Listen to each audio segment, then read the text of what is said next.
Hello, hello out there, world. My name is Chris, also known as CV, and welcome to my channel. So, on my channel, in the videos about my reversion to Catholicism, as well as in my series Dialoguing with Doubters, I give an overview of my life as a former outspoken militant atheist.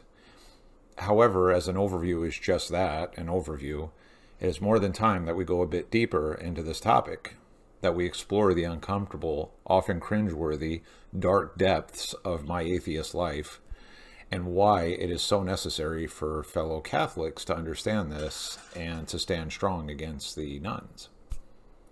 As part of preparing for this video and to continue building my own work in Christian apologetics, I have watched countless videos by Catholic apologists, most of whom do an exceptional job of refuting atheist arguments.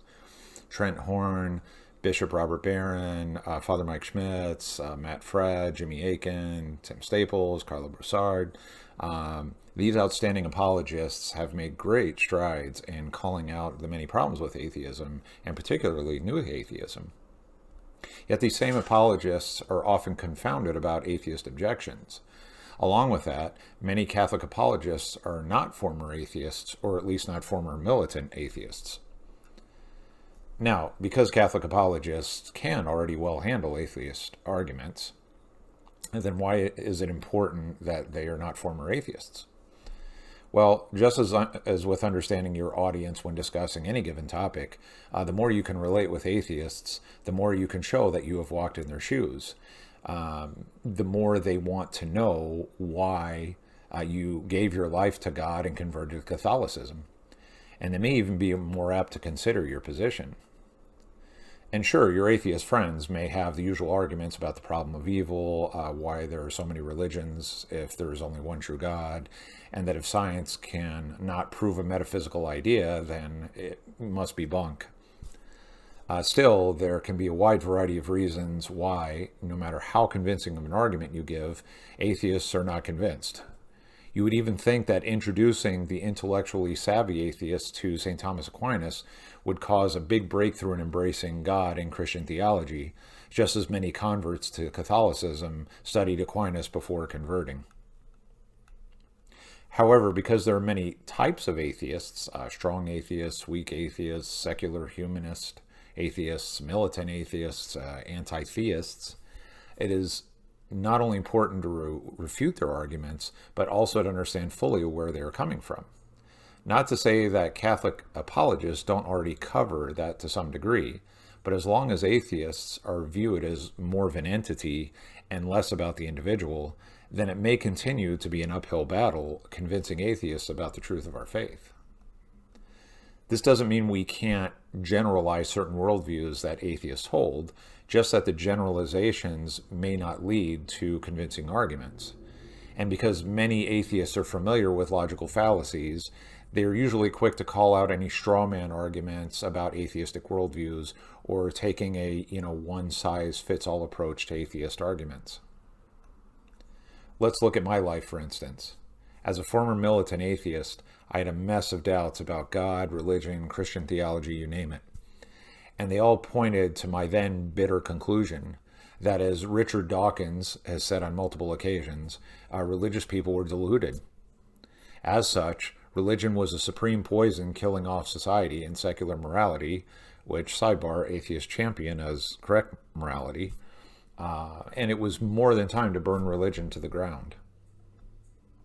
Therefore, as someone who has always stood up for what I think is right, even when I've been clearly wrong about what's right, I went on an aggressive crusade to help destroy every pillar of religion, of all religions, so that we as humanity could finally get out of the dark ages, allow science to be our ultimate standard of truth, and that secular morality would finally fix our problems once and for all.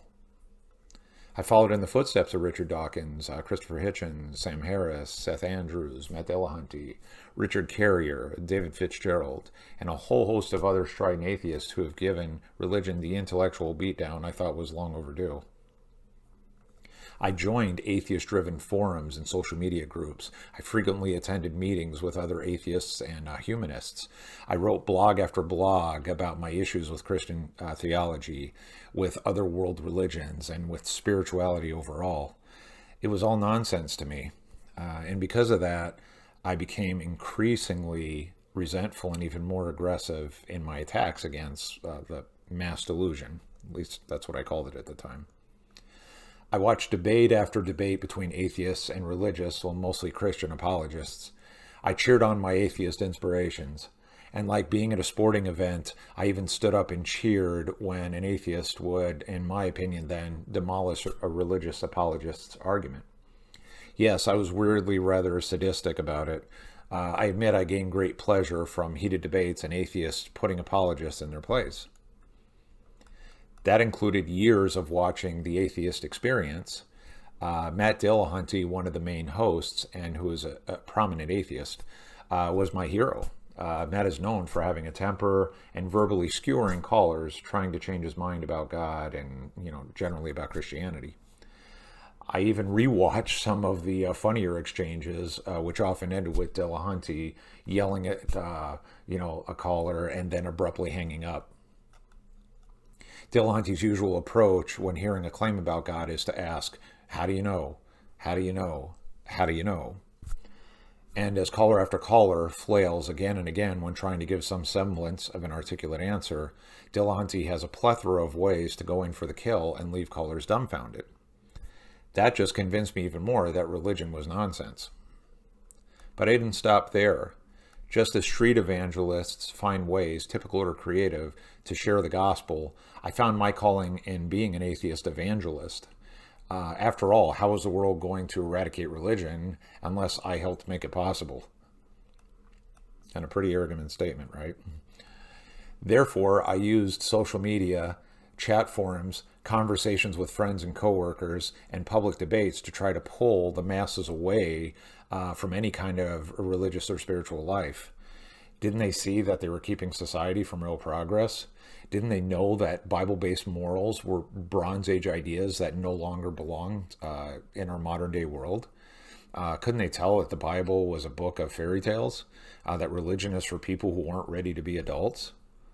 In short, I had turned into a miserable, hate-filled human being with a harmful agenda masked as a cure for the world's problems. And that right there is one of the core reasons why it's difficult to convert atheists. So many are so sick and tired of what they see as wrong in the world that they spiral downward into what they may call naturalism, yet it is more like nihilism, or nihilism mixed with scientism. Knowing that, it may take much more than convincing arguments to lead atheists to God. Further, using arguments that atheists can see through will just make the situation worse. In other words, while the unmoved mover and contingency arguments may have convinced you about God's existence, and folks like Trent Horn and Jimmy Akin can beautifully articulate reasons for believing in God and being Catholic, it is much more difficult to convince someone who has a mix of deep-seated biases. For example, some atheists proclaim that even if the existence of God and the truth of Christianity could be proven beyond the shadow of a doubt, they would still have moral issues with the Christian God. And even if you've resolved the moral issues, still some atheists would want to know why do they have to accept that God. Now, some arguments do lead to a dead end. You can only go so far before the conversation turns into a waste of time. However, biases reveal a lot about a person. They show us that it may take much more than head-to-head battles about atheism versus theism. Instead, when you are dialoguing with atheists, look at their questions as if you were an atheist as well and trying to find the answer. Learn about your atheist friend as a fellow human being first. Treat them with dignity. Learn how to listen carefully to their criticisms, no matter how harsh, and get to the root of what is really bothering them. Show that it is okay to have doubts, that it is okay to be a seeker. Avoid any comments such as, I will pray for you, or you will find your way to God, someday. And to those of you with family members who are questioning their faith or who have become atheist, Never stop loving them. An easy out / common mistake is to turn our backs on non-believers. But whether we like it or not, we must consistently adhere to what our faith teaches, to love one another, to lead people to God, and learn as much as possible how to walk in their shoes so that you can walk together towards the truth of our faith and salvation through Jesus Christ. Hope you enjoyed this video. As always, feel free to leave comments, like, subscribe, all that good stuff that goes along with YouTube. Hope you have a great rest of the week ahead and weekend coming up here. And we'll see you at the next video. Thanks.